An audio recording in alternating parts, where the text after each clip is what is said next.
Welcome to the Hello AO podcast. My name is Craig Bradley, your host, and we've got Daniel with us today. I've never pronounced your last name before, but is it Manary or is that close? Manary is usually it. There's a couple of spellings because it's Irish background, but everybody gets it wrong the first time. Daniel, well, I'm glad to be part of the crowd then, getting it wrong the first time. Great to have you. May I open us in prayer? Oh, please. Heavenly Father, thank you for your love and for your grace. Thank you for the opportunity to grow together into the head that is Christ. Help us to honor you with our gifts and talents and learn how we can use faith and tech for your kingdom and for your glory. In Jesus' name we pray, amen. Amen. And with that, I would love to know a little bit about you, Daniel. Who are you? What's your background? How are you using faith and tech in your life? And any way whatsoever. Cool. Yeah, I guess my background is kind of a fun one because I have been in tech for somewhere around 8 years full time, and I didn't get there through a direct route. I actually was homeschooled up until university, went to university a little late, and then when I did go, I went for mathematical physics. So it was like adjacent, but not on the direct path. I had no idea that computer science was like a field of work at the time, actually. I grew up on the internet like a lot of kids from the late 80s, I guess, but didn't know much about development. So I was like, let's understand the universe, and went for physics instead. That's where I started anyway. That is incredible. What a background. I actually have I don't have a similar background, but I've been working in tech for about 8 years as well. And I also didn't intend to be here, kind of came here through the business route. But you said you studied physics? Yeah, it was basically out of a desire to write better science fiction, because at some point in the future, I hope to be writing fiction full time. Writing or creating it, one of the two. So what are you what are you doing in tech then, now that you've taken this unpredicted path to be here? The most recent thing I've been doing is I've been trying to, I guess, start a company with a friend I met through an accelerator, but we called that quits about a month ago. So it's been a little bit of time taking a break from technology directly. I'm working on a side project right now, but I've been an entrepreneur since last August, basically. So then there's a couple of things that have happened in that path. Just I can walk through them, starting from the most recent thing that I'm working on, which is actually like a fitness assessment over video cameras. So working with a friend from university, he's got some people he's working with, including one guy who used to be the trainer for the New York Knicks. So like really deep sports training kind of people. And they just needed someone to put together an assessment over a video camera, kind of like We Fit. You'd move around and be able to say like, cool, you're doing the motions correctly, but with specifically like exercise motions, so they know what your range of motion is, your control, flexibility, and things like that. So I'm putting that together for them. Well, so am I? How fit am I? Just over the camera right now. I'm joking. I'm not fit, for the record. I need to get better. I'm working on it. Yeah. Well, it looks like you have a background in AI and computer vision. Is that maybe your specialization, or is that an unfair characterization? It's been, I guess, most of what I've done for the past 4.5 years. So half my career basically has been in AI and computer vision specifically. And I, again, got there through a strange route. And when I left the last company I was working for full time, I was managing a team of 4 other full timers, and they all had they all had a master's, and I was the only one with like just a bachelor's degree because I had gotten there by just doing it instead of going to school for it. That's the better way to learn every time. The schooling is not going to teach you what you really need to know. You got to get in there. There's no substitute, especially when it comes to code, when it comes to tech. You just have to bash yourself up against the boundaries and find out what can really be done. And anything less than that isn't going to give you the expertise you need to know where the real problems are. Absolutely. And my boss for a while at that company was actually a master's student from the professor who founded the company. And he said even by the time that I was working with him, which is only a couple of years after his master's, maybe even a year, that it was out of date, because the way that the field solve the problems he'd done his master's on had completely changed. Well, and that's yet another reason why most tech founders and startups and entrepreneurs drop out of college. And even better if you at least don't move on to a master's, right? Just stop at a bachelor's. You've had more than enough. If you haven't even started a bachelor's, don't even start. Just get your hands dirty. So. Yeah, absolutely. I got 3 young daughters, ages 4, 2, and just turned 1. Yeah, 2 days ago now. And I don't know if I would actually encourage them to go to university when it's time for them. I would say figure out what's right for your interests and your skills. Well, hey, congratulations on the birthday of the youngest here just a few days ago. And my son is 10. I think I'm in the same boat. You know, he used to be a little paranoid about college because he was 4 at the time, and he was like, college is all he knew about college is that you have to leave home. And like he's like, don't send me to college. I'm not ready to leave home yet. And I'm like, you don't. First of all, that's not how it works. But second of all, you don't have to go to college. Let's just take that off the table. It's a waste of time. Not always. Not always. If you're in tech, it could be. If you're, there are specialized fields where obviously it's helpful and necessary, or at least useful. But in a lot of cases, it's highly overrated, in my humble opinion. Yeah. In the tech world too. I mean, that's Google has released their whole certificate program. You don't have to go to college. You can just take certificates. Elon Musk has famously said he doesn't care about college experience. Many other companies are moving in that direction and have been doing so for a long time. Yeah, I would say actually now that I've tried to be an entrepreneur for a year, and I say it that way because neither of the 2 businesses I've started have like really taken off. So I changed after a couple of months, so pivoted. I would say that experience actually has prepared me more for thinking like someone who can add value to a company than any amount of schooling that I've done, or even just working at companies without someone to give me that eye into how the business works. Well, I think we don't have to worry about any of that because we're going to lay all those fears behind us because we're going to found a company right now and it's going to be successful. All right, so Daniel and Craig Co. It's going to be built from the ground up. What are we doing? Perfect. Hey, 3rd time's the charm, as people say. Perfect. Man, that's a good question. One of the things that I've learned recently is actually from the last venture I was trying to start with a partner is the importance of that founder product fit rather than just like finding a market with a need or finding like some solution that could be sold. I've seen both of those, but neither one of those works unless the person who is solving the problem really cares about the problem and has the skills to tell other people they can solve the problem. So if we're going to start one, we got to like sit there and figure out what are we good at? What do we like to do together?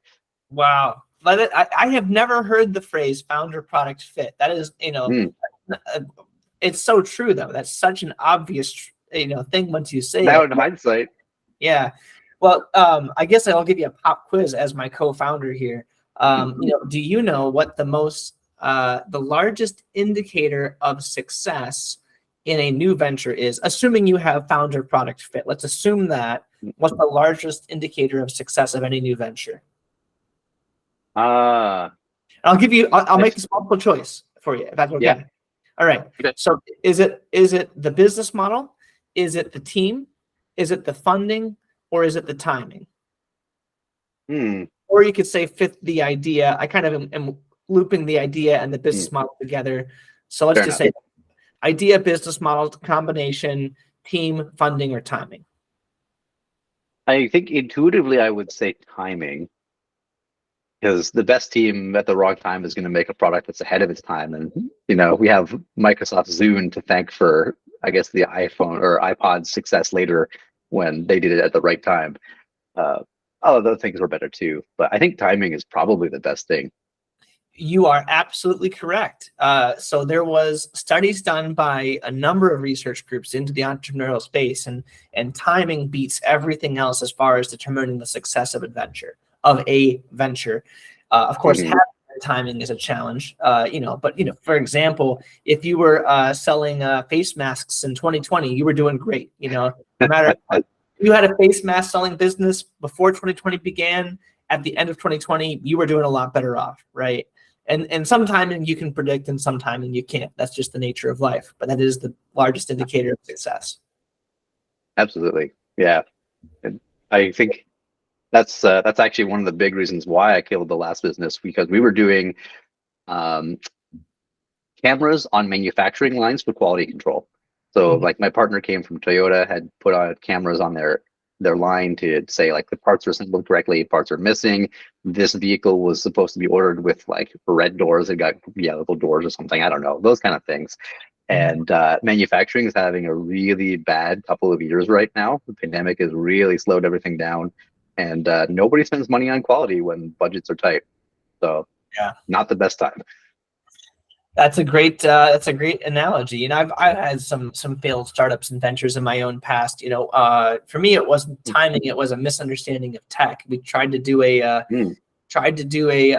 a geolocation social platform of sorts, where if you ever played the Dark Souls video games, you know, like the soapstone. So in Dark Souls, if you can leave a message and someone else can see it in their world in that time in that location.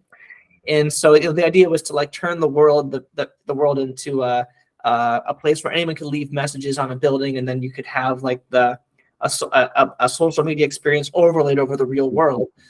This was like 7 years ago, and we had it working except for the fact that we were using GPS at the time, and GPS, let me tell you, it does not work in major cities. And so we did a trial run in Chicago, and it was a learning experience. I was embarrassed, but that's why we, you know, thankfully we didn't invest millions. This is one that we worked hard, prototyped, and then tested it in context to see how it would work, and we learned on that test. Well, we kind of have to pull the plug here. Yes. Yeah. Oh, that's an interesting thing though, because like Pokemon Go, it's not great at the location. I was able to actually I'm here in Kitchener as well, and I lived in some lofts, and it had uh, a Pokestop at the corner, and from my apartment, I could occasionally be located at the Pokestop. It's because the GPS was so bad. Did they solve that problem, or did they just like give up and deal with it? GPS hasn't really improved, you know, so that I don't know what Niantic has done with that lately, but I know that the core technology in most people's phones isn't much better. There's many solutions out there that do improve upon it, but that's not to say that GPS has. Now, are you based? I was wondering. Go ahead. Yeah, I was just wondering on that thought though. Like now you could do like with the fitness assessment. I'm actually using an open source pose so I can draw a skeleton. My kids call it being a robot, and they like dancing around with it. But you can do that on a phone just with open source technology now. So you could do probably like image recognition, see what the camera is seeing, and like locate someone a lot better now. So I was just wondering if maybe there was other ways to solve the problem that didn't use GPS. Oh, there definitely are. You know, and there are even some. There's a weird company called, I can never pronounce it right. I think it's called Naut because it's British, but it's Naut. But basically, they do geolocation with AI and triangulating stuff with. It's a I don't know. I have to look it up again. But I was talking to them a while back. There's a lot of other technology to it as well. Yeah. So are you looking for to join a computer vision startup, or are you look of sorts, or are you looking to move into a different direction? Because I do have one for you if you'd like. Yeah, that's a great question. I think I would have maybe 2 weeks ago answered that with a solid yes. But what I'm thinking now, I feel called, I guess is the right way to put it. I feel like God has put on my heart that even though I'm at like the end of my finances, this seems like the most irresponsible time to do it. I am writing a book. And I've wanted to write forever. Like I mentioned, I did my degree to do better science fiction, which also fiscally irresponsible, but it's just what's been on my heart for so long. So I'm starting with nonfiction, and I'm giving myself the next 3 months to get that book at the door and see if I can like get people interested in reading it. Well, awesome. I mean, that sounds incredible. I have to ask if there's like a tagline or a blurb or anything you want to share about this project. I know it's early days. Yeah, I don't know. Absolutely. The way that I'm thinking about it is it's how to listen so that people talk. and specifically using the metaphor of love languages, where like people like gifts, some people give gifts, some people receive gifts.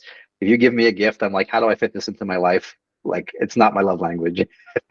But there's different ways we all like that, and the way that I'm thinking of it for listening is people use different metaphors to express themselves, which I'm going to call languages of meaning. And if you connect with them in that specific set of metaphors, you can really hear them rather than going in circles. And so, for a concrete example, I was listening to two of my friends talk about like black holes and quantum gravity and the observable universe. And after listening to them go in circles for a few minutes, I was like, you're both just talking about the limits of what is knowable. You both agree there's a limit to what's knowable, but you're using different metaphors that sound the same because they're both sciencey, but one of you is talking about what's understandable and one of you is talking about what's observable. Those are different metaphors fundamentally. So just bridging the gap brought them together. And then I was able to say, doesn't that make you both dualists? Normally you think of dualism, it's a spiritual thing, there's this higher power you can't see, and then there's the physical place. But for them, it's like, there's a thing you can't reach and there's a thing you can reach, and you both agree that they exist. But if that's true, then you've got this dualistic system. And so I'm able to like give them a bit of insight into a thing that they normally wouldn't even have linked. I love that. I was wondering where the science fiction came into that, because you had mentioned that a few times. I was like, it sounds like an amazing book, but it doesn't sound very sci-fi. Not fiction. Not that it has to. Yeah. But that's incredible. No, I love that. Do you have a working title or anything like that?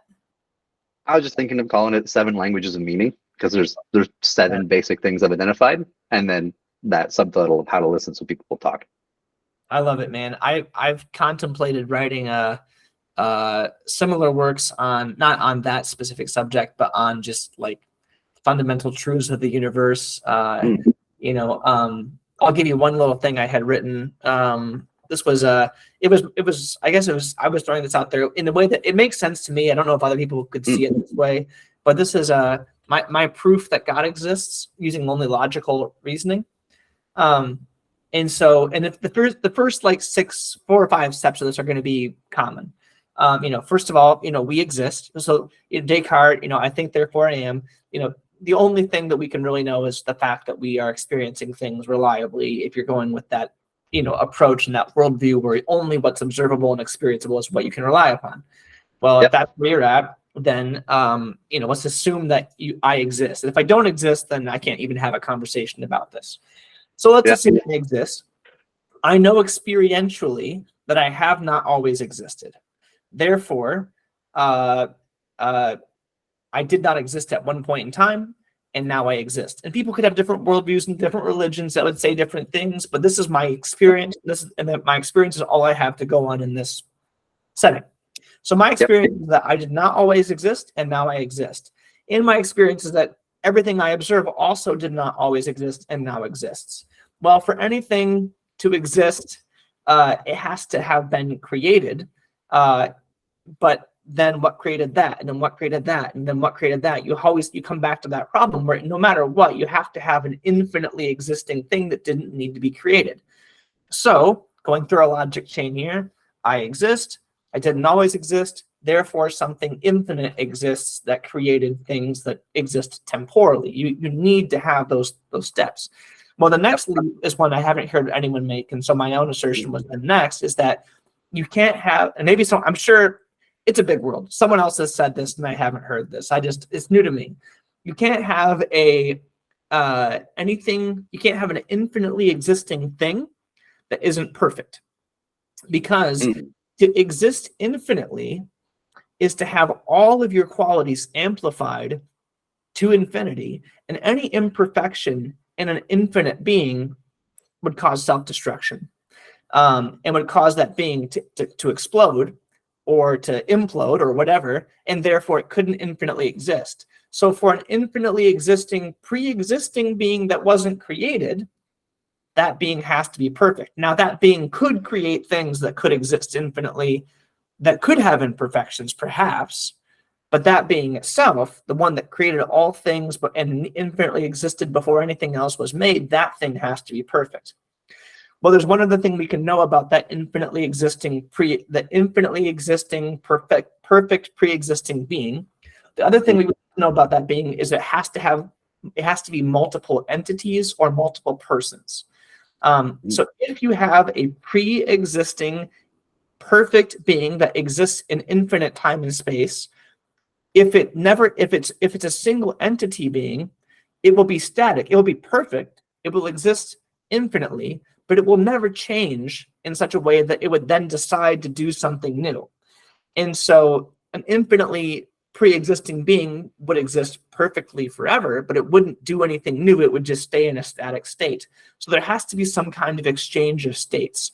And that's why the farthest you can take logic, as far as I'm aware, is you can take logic from I exist to there has to be an infinite pre-existing being that has multiple entities or multiple actors somehow, and you can't use logic to then therefore know how many or what. That's as far as you can go. But that gives you the fact of like, hey, there has to be a God. That God has to have multiple personas or multiple identities somehow, or have multiple forces acting upon it. And that God has to also be one and be perfect. So that rules out Islam, which says God is one. That rules out a lot of religions and a lot of worldviews, but it doesn't rule out Christianity, which would say God is three in one. And so you have multiple persons in one body that exists perfectly and infinitely and pre-exists, but yet still is moving and changing, not changing nature, but creating and recreating, and therefore we can exist. Yeah, I mean, that all sounds perfectly reasonable to me. I would say there's a lot to be written on each one of those things. Like, it's all really deep. The way I like to put it actually is that I'm writing a newsletter about this as well, because I again wanted to get my thoughts in order, but I always want to find people who like to think about this stuff like you. And I'm writing a newsletter, and the way I put it is that I became an existentialist first because I had to think about, do I exist? Then I became a monotheist because I was like, there has to be something that created things. Then I became a Trinitarian because, like you said, a monotheist God, like purely monad God, has no reason to create, which is one of the difficulties of all religions out there except Christianity. And then if there are more than one, they would also have to reach us. We cannot reach them. Yeah. So that's the piece that actually resulted in my becoming a Christian, which is, this is the only God that has come to reach for me. Yeah, that's a beautiful way of saying it. My faith journey was a logical one, but it was a different. So I at the age of 3, I was standing outside and I saw nature and just realized there had to be a God, and that was where like it began. But then later in life, as in my teens, I kind of went through a rediscovery phase, and for me, I started with the axiom of whether there is or isn't a God. If there is a God, if that God doesn't want to be found, I'm not going to find it. Yep. If that God exists and wants to be found, it's going to be in the top 5 religions, or it's not good at its job, right? Yep. And so for me, that was my Occam's razor to say, if there's a God, it's in the top 5 religions. If it's not, it doesn't want to be found, or can't be found, or won't be found, or refuses to be found, or it's not a God that is very good. Yes. And so, on that basis, I just went through examining the 5 major religions, Christianity, Islam, Buddhism, and Hinduism, of course, and Taoism. And then from examining all those religions, I would classify all religious categories into, basically 2 buckets. You have the religious categories that say you are what you do, and you have the religious categories that say you are who God says you are. And Christianity stands apart from all the others in the sense that almost every religious structure says you are what you do. Christianity says, nope, you're not. And therefore, Christianity is an entirely different faith than any other faith. Yes. Yeah, I agree. That I think is maybe, I don't know if I would call it the core distinction, but it's certainly the result of the core distinction, that no other religion has that relationship of God down to us, and then instead of us up to God. Oh, exactly. Yeah, it inverts the whole paradigm, and it's beautifully so. But we've gotten off topic. We're starting a company, and you're writing it. So I'm kidding, but you're writing your science fiction. This isn't a science. You're writing your book, not a science fiction book per se, but your book. I wish you all the success in that. I would be remiss if I didn't say I do have a friend with an AI vision-based, who's a co-founder of an AI vision-based startup that I could definitely make an introduction there. I don't know. I think they're hiring. I don't know if they are or not. They might not even be current. But I always like talking to people. Well, I'll be happy to make that introduction if you're interested. And then for me, I'm trying to rally Christians into community faith-based projects that are going to be under a specific paradigm and working towards very specific goals. So we connected through the Faith Tech Slack community, and this podcast mostly just goes back to that community. But what I'm doing is going to be a little bit more focused, more project-led, and using a specific tech stack, specifically using the web and sticking to that paradigm as well. So if there's a startup that we could found on top of that, I'm in. What is the project? How it goes though. What is the project that you're doing now? Right now. Is that what you're referring to with the web project? Yeah. So I'm trying to. Well, here I'm trying to reinvent the experience of the Bible, but there is a lot to be done with just books there too. So this could apply. You know. Yeah. So I actually would really at some point like to, because I have so many fiction stories, to create a way to experience them that is more like a web, and then also so you can leave notes for other people, and then to say, I want to follow Craig's path through these stories, because I know Craig has a good eye for this kind of stuff. Exactly.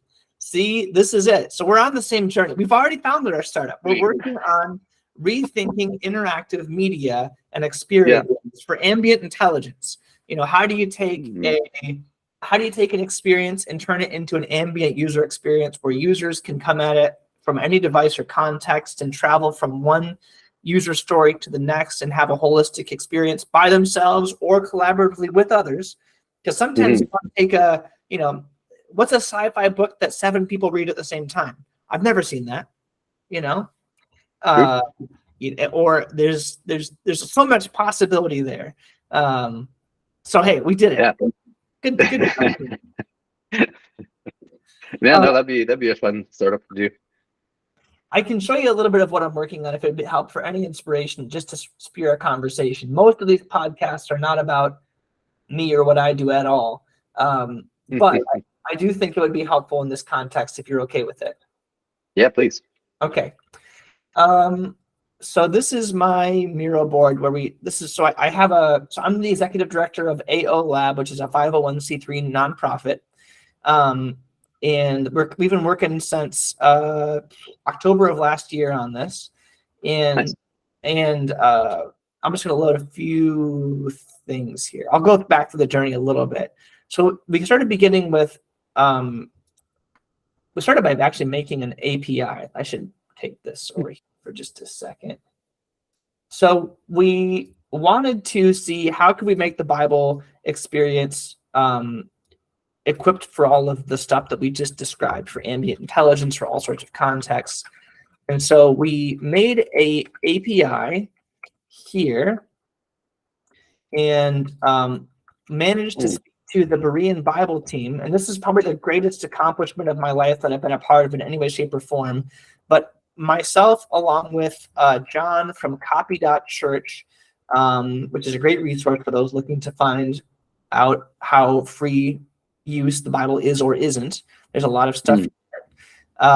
Here's the Bible ratings, for example, where you can see how free to share Bibles are. We managed to convince the Berean Bible team to make the BSB translation public domain. So it's useful for AI, for ML, and it's a wonderful translation. There's certainly some things I would change about it if I could, but it's really, really, really good. And it's right up there with the NIV or the ESV, things like that. Cool. And so now that we have an API that could use the BSB translation fully and other translations as well, and we'll add more in the future, we then made this API useful for actually building applications and JSON, and like JSONifying stuff, making it a very functional API, and then starting to work on open source tools and resources. So then we use that API to pair that with a I'll jump ahead here to like our web framework. So we've been working for a few years on a web-based game engine. It's designed for simulation and interactivity and for collaboration, right? So here you can see I've got this experience loaded in 2 different tabs here. And it's fully collaborative here. I gotta zoom out. So here, if I make a little bot and then change the, let's see, I'll change the scale of this bot to, let's go 30. There, nice big bot. And so here you can see I've got a 3D web interactive space. And if I move things around, it's going to move. And this is actually all serverless Lambda. So it's cheap, Cool. it scales, there's lots of stuff we can do. I'm just showing off those collaborative there for a second. And then started thinking through how do we reimagine like the Bible or just written media in general as a 3D experience, right? And so here I brought in all the books of the Bible in this layout here. And I can zoom in and I'll click on like numbers. And then I can drag the chapters off and click on it and dive into a chapter here. And every single word is an individual game object. So there's infinite stuff we can do with these game objects, and it's all collaborative. And this is a test of what can be done. This isn't it's just prototypes, right? So it's not highly performant. There's a number of things that people would change about it for sure. But you can click and drag and you can embed 3D objects into these words, or drag these words off the page and hide interactive experiences in it, right? There's all sorts of stuff you can do. Here's a fox hiding in this word, for example, right? Or whatever. And just making this playful and easy to use. So here, all sorts of stuff. So did some experiments there, and then moved on to, we did a lot of 2D experiences too. And now we've kind of flashing forward in time here, working on, let's see, a Bible, working on like a game experience for the Bible, just as a prototype to show kind of what can be done. And this is just kind of like our test world to have people scroll and experience the Bible. I've got a little character that can jump here and go through, pipes or whatever. And I'm kind of working up a tool set of game mechanics that we can use to then experience stuff. But this is all 100% open source, 100% MIT, and able to be used for all sorts of things. But then we were going to go here. We're getting back to the Bible here. Here we have a little more performant second version of what we did, where again, every single word is a bot. And so you could imagine like some sort of Jackbox type experience where people are collaboratively reading through synchronously or asynchronously any book, and starting to embed all sorts of experiences into it that can be uncovered in quizzes and stuff. And here, if I hit the camera mode, I can change my view and I can go to like Genesis 11. And this is all using the API, by the way. And start to have things leap off the page if there's like a chiasm. I'm not sure if you're familiar with like a chiasm, right? So we'll do like, there's a chiasm here or in between these words, right? And I can on and off. Or if I was in Leviticus, you could see all sorts of, I could throw the tabernacle next to this, and as you're reading verse by verse, I could watch it being made verse by verse and things like that as you do that sort of stuff. All sorts of possibilities here. So I don't know. I'm working on that sort of stuff. Very cool. Yeah, got a little shared highlight feature here, so you can highlight things as a group and then discover things. The other thing I was going to, we're also working on a 2D version of this for a JSX version, which is this it? This is not it. It is going to be here, and this is going to be more of a this is designed to be the same basic thing but more performant and built for 2D. So here, and this is where we get to the stuff that might be more applicable to the book that you're writing. But here you have a text of the Bible. Oops. And this is a collaborative community Bible that all people can be in it at the same time. And you kind of have shared user presence and things like that. And I'll put this one in. Oh, stop! I'm doing a presentation there. I'll put this one in light mode, and this one will be in dark mode.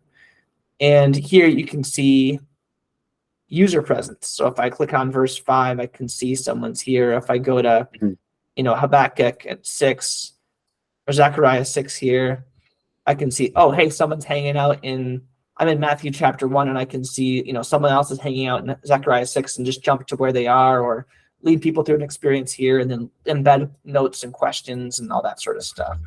But for me, I think the innovation isn't trying to do this at scale. I think the innovation is trying to do this on a very small scale of, 1 to 5 to 10 people, maybe at the most, where this isn't designed to be like everyone in the world's using this. This is designed to be like hey, you and your friends are using this, you and your family, you and your small group.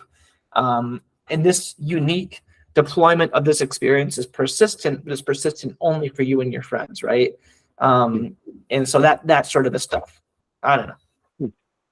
I can see it being very useful too. Like if someone does say build the tabernacle verse by verse, then having that as like a downloadable map pack or something.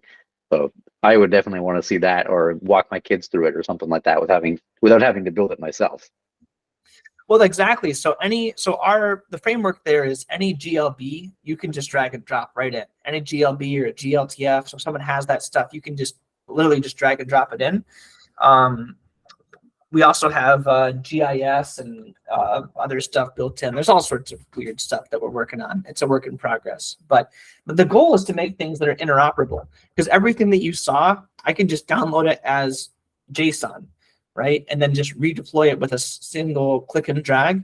And so, the goal is how can we as Christians use our talents to rally together to make stuff that is useful for everyone. And also you have AI and ML baked in. Like I can use GPT-4 to say, hey, make me a bot that's 12 units tall, and if I click on it, it says hello world. Like that all works, right?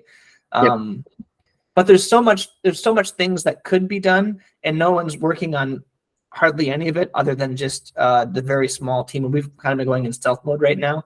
But we're coming out of stealth mode probably in the next week or two. Cool. Yeah.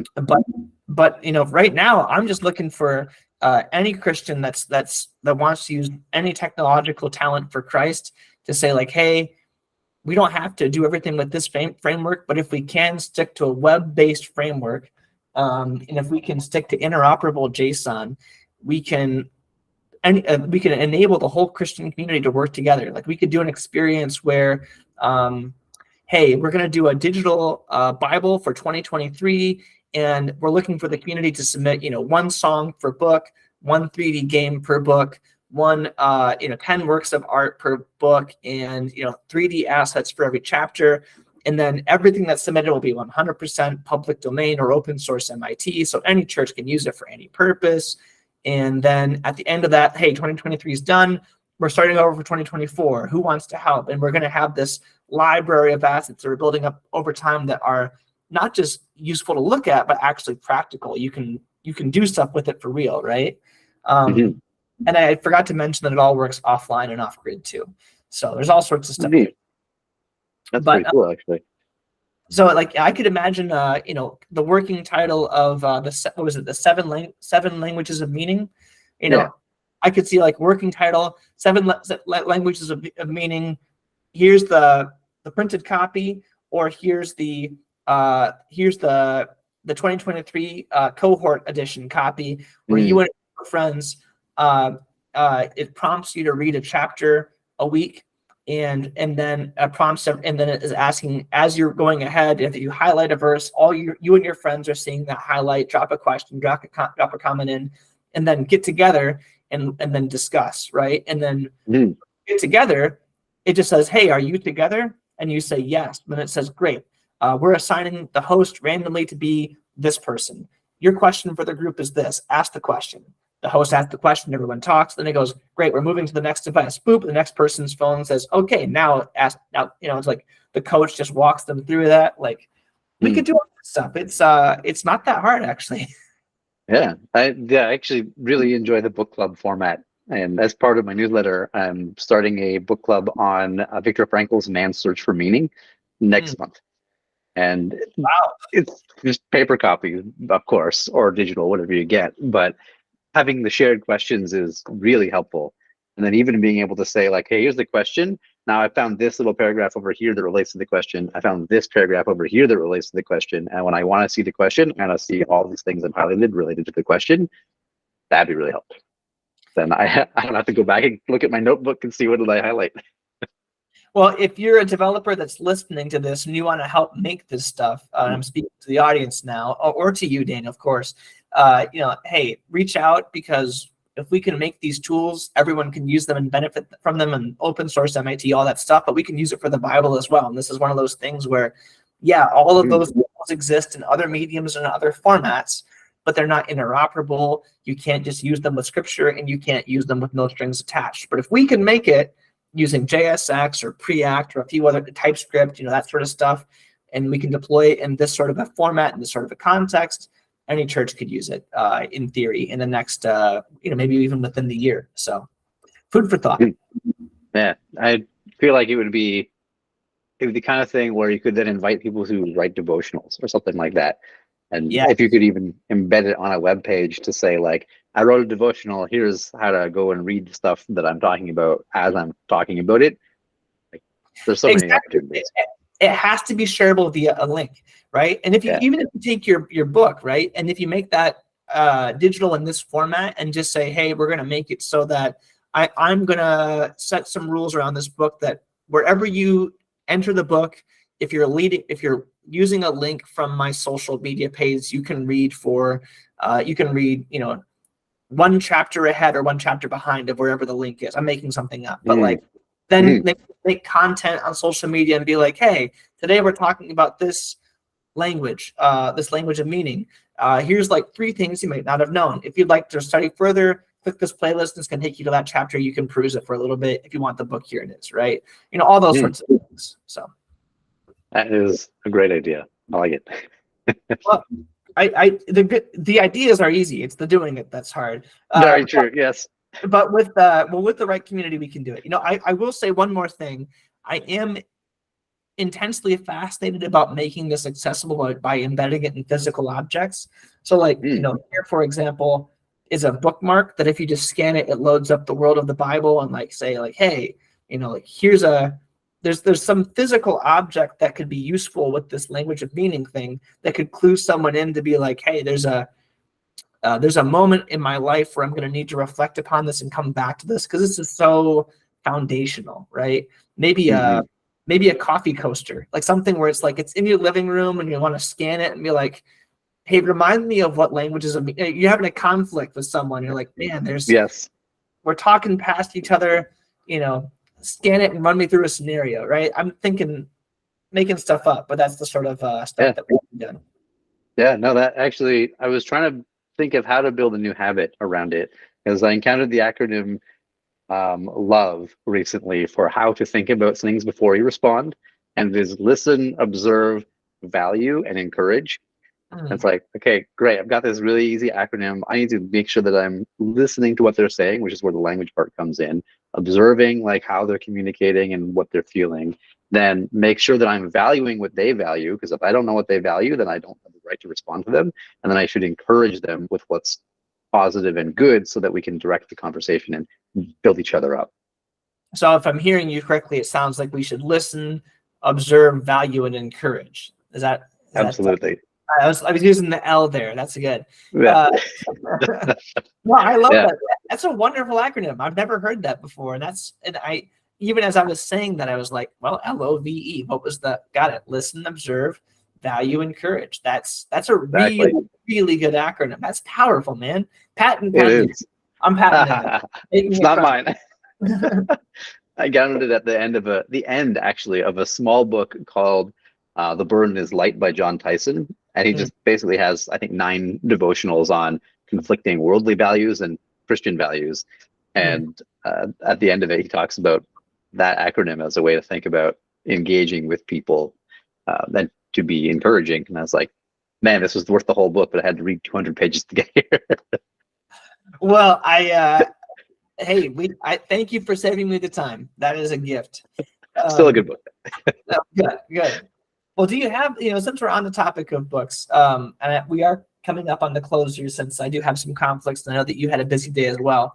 Do you have any recommended reading for our audience, or other resources that would prepare them as a primer for your work?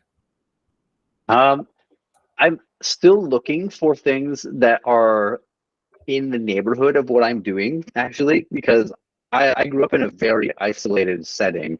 And so, like you said, with your train of philosophical reasoning, I haven't encountered a lot of people that have gone through the thought processes I've gone. So I'm looking for as many people on the topic as I can find. Um, Mm. Well, I don't know, actually. In that specific vein, I don't know if I have a set of book recommendations, and that's one of the reasons why I really want to write. It was Stephen Meyer, Stephen Meyer. I don't know which one he goes by, but he has a great book that I think is a book on. I don't think he uses the exact same logic path that I used, but on Yep. proofs of God through the Discovery Institute. Mm. I have to see what his latest books are, and that's STEPH. Well, I'll just share my screen here. That'll be easier. Sharing my whole screen, and Sure. he gives wonderful lectures on argumentation for God, the science, he wrote um, the signature in the cell, DNA and evidence for God, Okay, I've 2000. seen that one. I haven't read that one, but I've seen it. Yeah. And then I think I know he had a recent book come out. I guess maybe we'll see how recent it was, but it might have been The Return of the God Hypothesis, I think is what I'm referring to, where he goes into those arguments in greater depth and greater detail. But it's very much a logical oriented book for those interested in something like that. Yeah, that's very cool. Is there any way that people could reach you that would be interested in following you or your work? Yes. Right now, I've been posting most of my my writing on Twitter, actually, and my handle is somewhat hard to say because it has no meaning. It's from my science fiction stories, but it's ARTHILIAX. IAX. That's it. Got it. Following you right now on Twitter. Thank you, sir. Yeah, thank you. And here's your Substack, longingforbelonging.substack.com. That's it. Yeah, I started writing it with that idea of when I had no idea where to look, what I was really looking for was somewhere to belong. And it took finding Jesus to know I have a place to belong because he tells me who I am instead of me having to become someone myself. I love it, man. That is wonderful. And the work that you're doing here is there's the announcement that the book club is coming. That's it. It is incredible. I'm a fan already.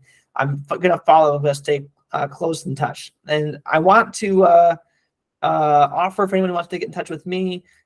You can reach me at craig@helloao.org, or our Linktree account for learning about us is linktr.ee/helloao lab. We're so new. We don't even have a website, but maybe one of these days we'll get one. Who knows? Well, with that, it has been an absolute pleasure talking to you, Daniel. Thank you, Craig. I would love to talk to you again, and Absolutely.